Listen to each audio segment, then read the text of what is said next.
बोली अंबिका मैया की जय। आप सभी को गुप्त नवरात्रा के पंचम दिवस की हार्दिक शुभकामनाएं। आज हम दुर्गा सप्तशती का 5वां, 6ठा और 7वां अध्याय श्रवण करेंगे। देवताओं द्वारा देवी की स्तुति चंड मुंड के मुख से अंबिका रूप की प्रशंसा सुनकर शुंभ का उनके पास दूत भेजना और दूत का निराश लौटना। विनियोग। ओम इस उत्तर चरित्र के रुद्र ऋषि हैं, महासरस्वती देवता हैं, अनुष्टुप छंद है, भीमा शक्ति है, भ्रामरी बीज है, सूर्य तत्व है और सामवेद स्वरूप है। महासरस्वती की प्रसन्नता के लिए उत्तर चरित्र के पाठ में इसका विनियोग किया जाता है। ध्यान। जो अपने कर कमलों में घंटा, शूल, हल, शंख, मूषल, चक्र, धनुष और बाण धारण करती है, शरद ऋतु के शोभा संपन्न चंद्रमा के समान जिनकी मनोहर कांति है, जो तीनों लोकों की आधारभूता है और शुंभ आदि दैत्यों का नाश करने वाली है, तथा गौरी के शरीर से जिनका प्राकट्य हुआ है, उन महासरस्वती देवी का मैं निरंतर भजन करती हूँ। ऋषि कहते हैं, पूर्व काल में शुंभ और निशुंभ नामक असुरों ने अपने बल के घमंड में आकर शचीपति इंद्र के हाथों से तीनों लोकों का राज्य और यज्ञ भाग छीन लिए। वे ही दोनों सूर्य, चंद्रमा, कुबेर, यम और वरुण के अधिकार का भी उपयोग करने लगे। वायु और अग्नि का कार्य भी वे ही करने लगे। उन दोनों ने सब देवताओं को अपमानित, राज्य भ्रष्ट, पराजित तथा अधिकारहीन करके स्वर्ग से निकाल दिया। उन दोनों महान असुरों से तिरस्कृत देवताओं ने अपराजिता देवी का स्मरण किया और सोचा कि जगदम्बा ने हम लोगों को वर दिया था कि आपातकाल में स्मरण करने पर मैं तुम्हारी सब आपत्तियों का तत्काल नाश कर दूंगी। यह विचार कर देवता गिरिराज हिमालय पर गए और वहाँ भगवती विष्णु माया की स्तुति करने लगे। देवता बोले कि देवी को नमस्कार है, महादेवी शिवा को सर्वदा नमस्कार है, प्रकृति एवं भद्रा को प्रणाम है। हम लोग नियम पूर्वक जगदम्बा को नमस्कार करते हैं, रुद्रा को नमस्कार है, नित्या, गौरी एवं धात्री को बारंबार नमस्कार है, ज्योतिषत्रामयी, चंद्र रूपिणी एवं सुखा स्वरूपा देवी को सतत प्रणाम है। शरणागतों का कल्याण करने वाली वृद्धि एवं सिद्धि रूपा देवी को हम बारंबार नमस्कार करते हैं। राक्षसों की लक्ष्मी, राजाओं की लक्ष्मी तथा सर्वाणी शिव पत्नी स्वरूपा आप जगदम्बा को बार बार नमस्कार है। दुर्गा, दुर्गपारा, दुर्गम संकट से पार उतारने वाली, सारा सबकी सारभूता, सर्वकारिणी, ख्याति, कृष्णा और धूम्रा देवी को सर्वदा नमस्कार है। अत्यंत सौम्य तथा अत्यंत रौद्र रूप देवी को हम नमस्कार करते हैं। उन्हें हमारा बारंबार प्रणाम है। जगत की आधारभूता कृति देवी को बारंबार नमस्कार है। जो देवी सब प्राणियों में विष्णु माया के नाम से कही जाती है, उनको नमस्कार, उनको नमस्कार, उनको बारंबार नमस्कार है। जो देवी सब प्राणियों में चेतना कहलाती है, उनको नमस्कार, उनको नमस्कार, उनको बारंबार नमस्कार है। जो देवी सब प्राणियों में बुद्धि रूप से स्थित हैं, उनको नमस्कार, उनको नमस्कार, उनको बारंबार नमस्कार है। जो देवी सब प्राणियों में जाति रूप में स्थित हैं, उनको नमस्कार, उनको नमस्कार, उनको बारंबार नमस्कार है। जो देवी सब प्राणियों में लज्जा रूप में स्थित हैं, उनको नमस्कार, उनको नमस्कार, उनको बारंबार नमस्कार है। जो देवी सब प्राणियों में शांति रूप से स्थित हैं, उनको नमस्कार, उनको नमस्कार, उनको बारंबार नमस्कार है। जो देवी सब प्राणियों में श्रद्धा रूप से स्थित हैं, उनको नमस्कार, उनको नमस्कार, उनको बारंबार नमस्कार है। जो देवी सब प्राणियों में कांति रूप में स्थित हैं, उनको नमस्कार, उनको नमस्कार, उनको बारंबार नमस्कार है। जो देवी सब प्राणियों में लक्ष्मी रूप में स्थित हैं, उनको नमस्कार, उनको नमस्कार, उनको बारंबार नमस्कार है। जो देवी सब प्राणियों में व्रती रूप से स्थित हैं, उनको नमस्कार, उनको नमस्कार, उनको बारंबार नमस्कार है। जो देवी सब प्राणियों में स्मृति रूप से स्थित है, उनको नमस्कार, उनको नमस्कार, उनको बारंबार नमस्कार है। जो देवी सब प्राणियों में दया रूप में स्थित है, उनको नमस्कार, उनको नमस्कार, उनको बारंबार नमस्कार है। जो देवी प्राणियों में दृष्टि रूप से स्थित है, उनको नमस्कार, उनको नमस्कार, उनको बारंबार नमस्कार है। जो देवी सब प्राणियों में माता रूप में स्थित है, उनको नमस्कार, उनको नमस्कार, उनको बारंबार नमस्कार है।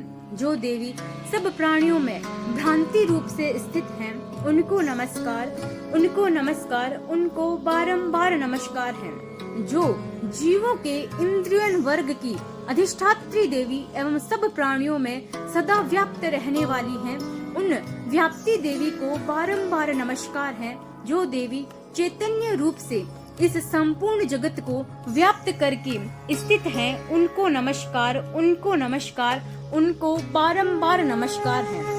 पूर्व काल में अपने अभिष्ट की प्राप्ति होने से देवताओं ने जिनकी स्तुति की तथा देवराज इंद्र ने बहुत दिनों तक जिनका सेवन किया, वह कल्याण की साधन भूता ईश्वरी हमारा कल्याण और मंगल करे तथा सारी आपत्तियों का नाश कर डाले। उद्दंड दैत्य से सताए हुए हम सभी देवता जिन परमेश्वरी को इस समय नमस्कार करते हैं तथा जो भक्ति से विनम्र पुरुषों द्वारा स्मरण की जाने पर तत्काल ही संपूर्ण विपत्तियों का नाश कर देती हैं, वह जगदम्बा हमारा संकट दूर करे। ऋषि कहते हैं, हे राजन, इस प्रकार जब देवता स्तुति कर रहे थे, उस समय पार्वती देवी गंगा जी के जल में स्नान करने के लिए वहां आई। उन सुंदर भौहों वाली भगवती ने देवताओं से पूछा कि आप लोग यहाँ किसकी स्तुति करते हैं? तब उन्हीं के शरीर कोश से प्रकट हुई शिवा देवी बोली कि शुंभ दैत्य से तिरस्कृत और युद्ध में निशुंभ से पराजित हो यहाँ एकत्रित हुए ये समस्त देवता ये मेरी ही स्तुति कर रहे हैं। पार्वती जी के शरीर कोश से अंबिका का प्रादुर्भाव हुआ था, इसीलिए वह समस्त लोकों में कौशिकी कही जाती है। कौशिकी के प्रकट होने के बाद पार्वती देवी का शरीर काले रंग का हो गया, अतः वे हिमालय पर रहने वाली कालिका देवी के नाम से विख्यात हुई। तदंतर शुंभ निशुंभ के भृत्य चंड मुंड वहाँ आए और उन्होंने परम मनोहर रूप धारण करने वाली अंबिका देवी को देखा। फिर वे शुंभ के पास जाकर बोले कि महाराज, एक अत्यंत मनोहर स्त्री है जो अपने दिव्य कांति से हिमालय को प्रकाशित कर रही है। वैसा उत्तम रूप कहीं किसी ने भी नहीं देखा होगा। असुरेश्वर, पता लगाइए वह देवी कौन है और उसे ले लीजिए। स्त्रियों में तो वह रत्न है, उसका प्रत्येक अंग बहुत ही सुंदर है तथा वह अपने श्री अंगों की प्रभा से संपूर्ण दिशाओं में प्रकाश फैला रही है। दैत्यराज, अभी वे हिमालय पर ही मौजूद हैं, आप उसे देख सकते हैं। प्रभु, तीनों लोकों में मणि, हाथी और घोड़े आदि जितने भी रत्न हैं, वे सब इस समय आपके घर में शोभा पाते हैं। हाथियों में रत्नभूत ऐरावत, यह परिजात का वृक्ष और यह उच्च श्रवा घोड़ा, यह सब आपने इंद्र से ले लिया है। हंसों से जुता हुआ यह विमान भी आपके आंगन में शोभा पाता है। यह रत्नभूत अद्भुत विमान जो पहले ब्रह्मा जी के पास था, अब आपके यहाँ लाया गया है।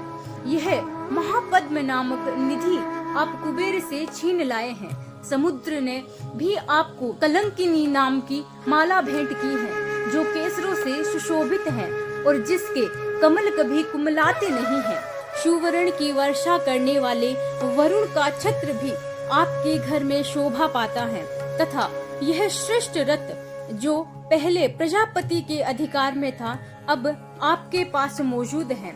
दैत्येश्वर, मृत्यु की उत्क्रांतिदा नाम वाली शक्ति भी आपने छीन ली है तथा वरुण का पाश और समुद्र में होने वाले सब प्रकार के रत्न आपके भाई निशुंभ के अधिकार में हैं। अग्नि के भी स्वतः शुद्ध किए हुए 2 वस्त्र आपकी सेवा में समर्पित किए हैं। दैत्यराज, इस प्रकार सभी रत्न आपने एकत्रित कर लिए हैं, फिर भी यह स्त्रियों में रत्न रूप कल्याणमयी देवी है, इसे आप क्यों नहीं अपने अधिकार में कर लेते? ऋषि कहते हैं कि चंड मुंड का यह वचन सुनकर शुंभ ने महादैत्य सुग्रीव को दूत बनाकर देवी के पास भेजा और कहा, तुम मेरी आज्ञा से उसके सामने ये बातें कहना और ऐसा उपाय करना जिससे प्रसन्न होकर वह शीघ्र ही यहाँ आ जाए। वह दूत पर्वत के अत्यंत रमणीय प्रदेश में जहाँ देवी मौजूद थी गया और मधुर वाणी में कोमल वचन बोला। दूत बोला कि देवी, दैत्यराज शुंभ इस समय तीनों लोकों के परमेश्वर हैं, मैं उन्हीं का भेजा हुआ दूत हूँ और यहाँ तुम्हारे ही पास आया हूँ। उनकी आज्ञा सदा सब देवता एक स्वर से मानते हैं, कोई उसका उल्लंघन नहीं कर सकता। वे संपूर्ण देवताओं को परास्त कर चुके हैं। उन्होंने तुम्हारे लिए जो संदेश दिया है उसे सुनो। संपूर्ण त्रिलोकी मेरे अधिकार में है, देवता भी मेरी आज्ञा के अधीन चलते हैं। संपूर्ण यज्ञों के भागों को मैं ही पृथक पृथक भोगता हूँ। तीनों लोकों में जितने श्रेष्ठ रत्न हैं, वह सब मेरे अधिकार में है। देवराज इंद्र का वाहन ऐरावत, जो हाथियों में रत्न के समान है, मैंने छीन लिया है। क्षीर सागर का मंथन करने से जो अश्व रत्न उच्चैश्रवा प्रकट हुआ था, उसे देवताओं ने मेरे पैरों में पड़कर समर्पित किया है। सुंदरी, उनके सिवा और भी जितने रत्नभूत पदार्थ देवताओं, गंधर्वों और नागों के पास थे, वे सब मेरे ही पास आ गए हैं। देवी, हम लोग तुम्हें संसार की स्त्रियों में रत्न मानते हैं, अतः तुम हमारे पास आ जाओ, क्योंकि रत्नों का उपभोग करने वाले हम ही हैं।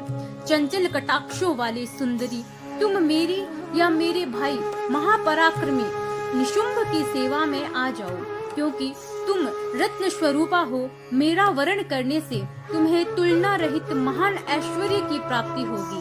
अपनी बुद्धि से यह विचार, तुम मेरी पत्नी बन जाओ। ऋषि कहते हैं, दूत के यूं कहने पर कल्याणमयी भगवती दुर्गा देवी, जो इस जगत को धारण करती है, मन ही मन गंभीर भाव से मुस्कुराई और इस प्रकार बोली कि देवी ने कहा कि दूत, तुमने सत्य कहा है, इसमें तनिक भी मिथ्या नहीं है। शुंभ तीनों लोकों का स्वामी है और निशुंभ भी उसी के समान पराक्रमी है, किंतु इस समय मैंने जो प्रतिज्ञा कर ली है उसे मिथ्या कैसे करूं? मैंने अपनी अल्प बुद्धि के कारण पहले से ही जो प्रतिज्ञा कर रखी है उसे सुनो।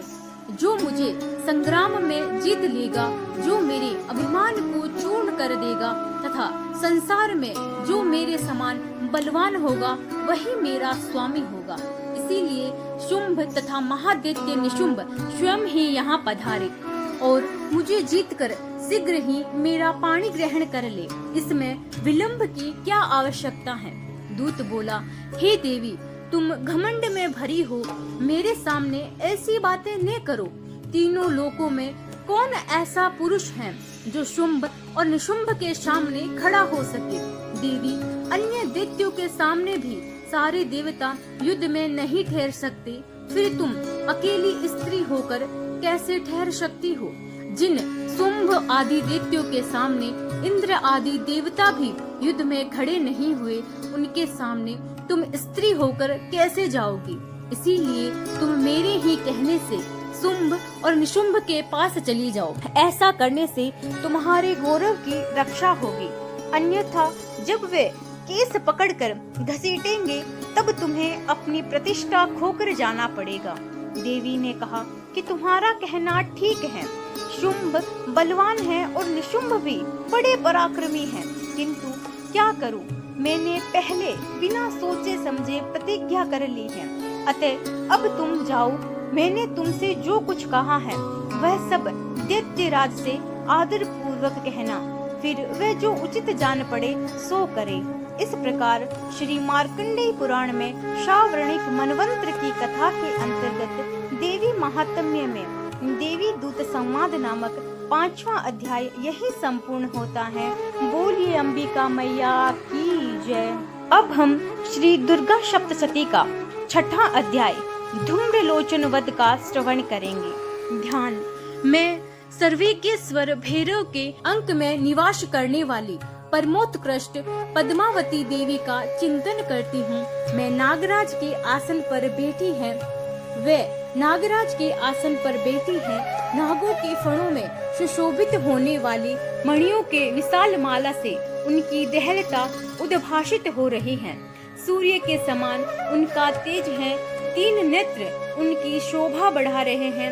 वे हाथों में माला, कुंभ, कपाल और कमल लिए हुए हैं तथा उनके मस्तक में अर्धचंद्र का मुकुट सुशोभित है।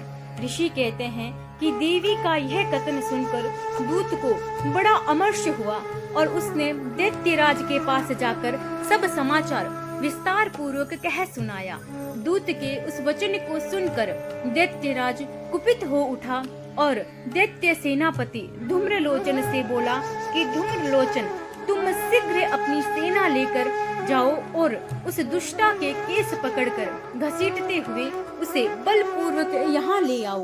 उसकी रक्षा करने के लिए यदि कोई दूसरा खड़ा हो तो वह देवता, यक्ष अथवा गंधर्व ही क्यों न हो, उसे अवश्य मार डालना। ऋषि कहते हैं कि शुंभ के इस प्रकार आज्ञा देने पर वह धूम्रलोचन दैत्य 60,000 असुरों की सेना को साथ लेकर वहां से तुरंत चल दिया। वहां पहुंचकर उसने हिमालय पर रहने वाली देवी को देखा और ललकार कर कहा कि अरे, तू शुंभ निशुंभ के पास चल। यदि इस समय प्रसन्नता पूर्वक मेरे स्वामी के समीप नहीं चलेगी तो मैं बलपूर्वक केस पकड़कर घसीटते हुए तुझे ले चलूंगा।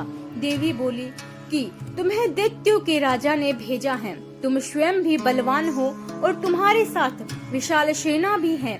ऐसी दशा में यदि मुझे बलपूर्वक ले चलोगे तो मैं तुम्हारा क्या कर सकती हूँ। ऋषि कहते हैं कि देवी के यूं कहने पर असुर धूम्रलोचन उनकी ओर दौड़ा। अब अंबिका ने हूं शब्द के उच्चारण मात्र से उसे भस्म कर दिया। फिर तो क्रोध में भरी हुई दैत्यों की विशाल सेना और अंबिका ने एक दूसरे पर तीखे शायों को शक्तियों तथा फारसों की वर्षा आरंभ कर दी। इतने में ही देवी का वाहन सिंह क्रोध में भरकर भयंकर गर्जना करके गर्दन के बालों को हिलाता हुआ असुरों की सेना में कूद पड़ा। उसने कुछ दैत्यों को पंजों की मार से, कितनों को अपने जबड़ों से और कितने ही महादैत्य को पटक कर होठ की दहाड़ों से घायल करके मार डाला। उस सिंह ने अपने नखों से कितनों के पेट फाड़ डाले और थप्पड़ मारकर कितनों के सिर धड़ से अलग कर दिए।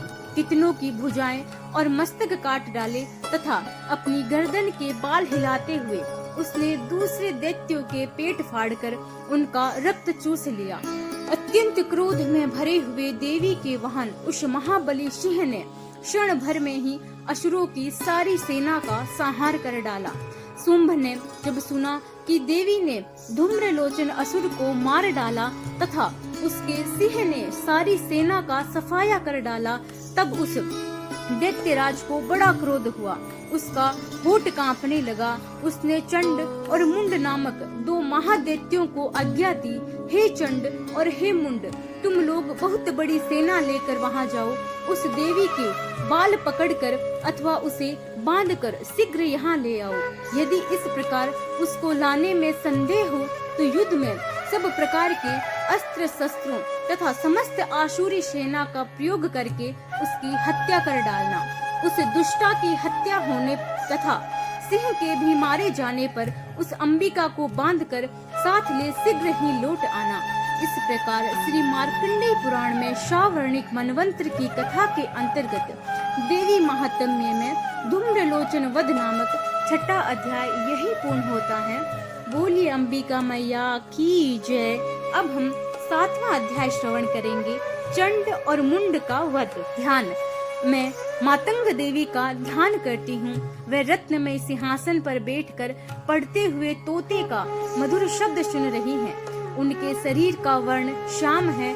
वे अपना एक पैर कमल पर रखे हुए हैं और मस्तक पर अर्धचंद्र धारण करती हैं तथा कहार पुष्पों की माला धारण किए वीणा बजाती हैं। उनके अंग में कसी हुई चोली शोभा पा रही है। वे लाल रंग की साड़ी पहने हाथ में शंख में पात्र लिए हुए हैं। उनके वदन पर मधु का हल्का हल्का प्रभाव जान पड़ता है और ललाट में बिंदी शोभा दे रही है।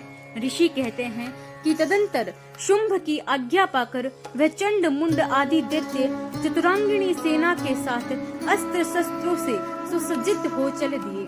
फिर गिरिराज हिमालय के सुवर्ण में ऊंचे शिखर पर पहुंचकर उन्होंने सिंह पर बैठी देवी को देखा। वह मंद मंद मुस्कुरा रही थी। उन्हें देखकर दैत्य लोग तत्परता से पकड़ने का उद्योग करने लगे। किसी ने धनुष तान लिया, किसी ने तलवार संभाली और कुछ लोग देवी के पास आकर खड़े हो गए। तब अंबिका ने उन शत्रुओं के प्रति बड़ा क्रोध किया। उस समय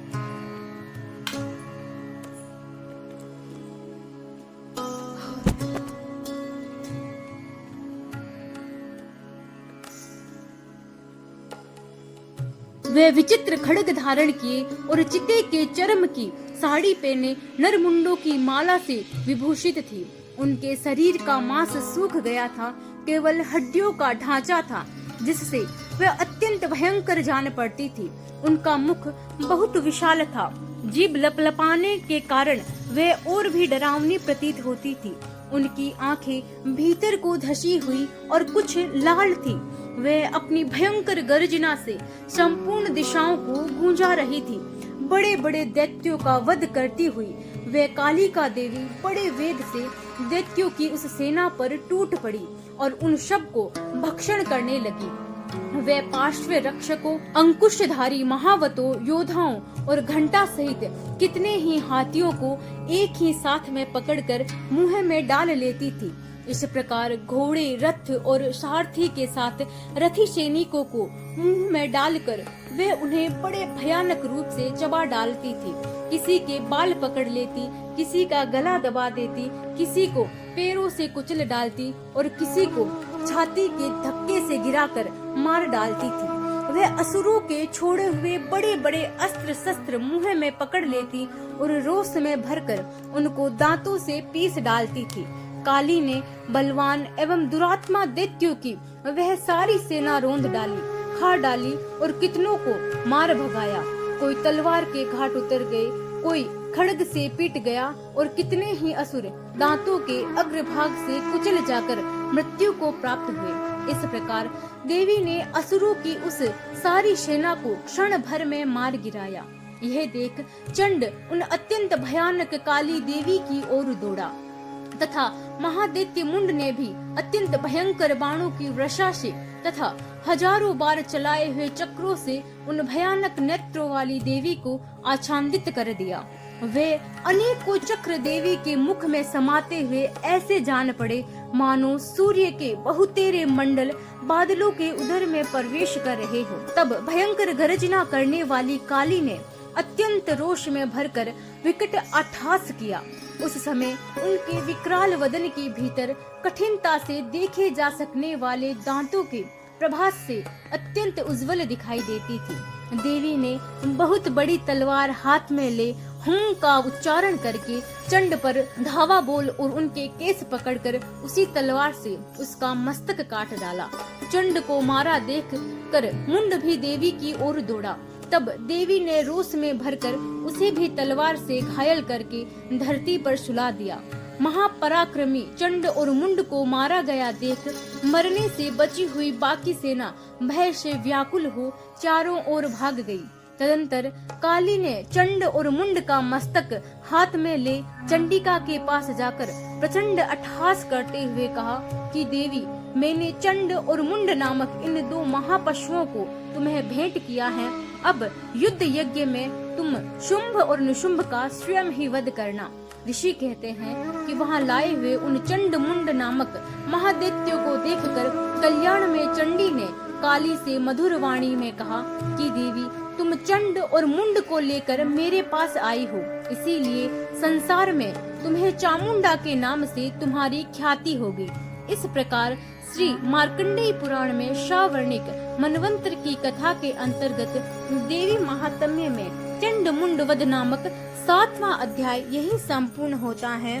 बोलिए अंबिका मैया की जय।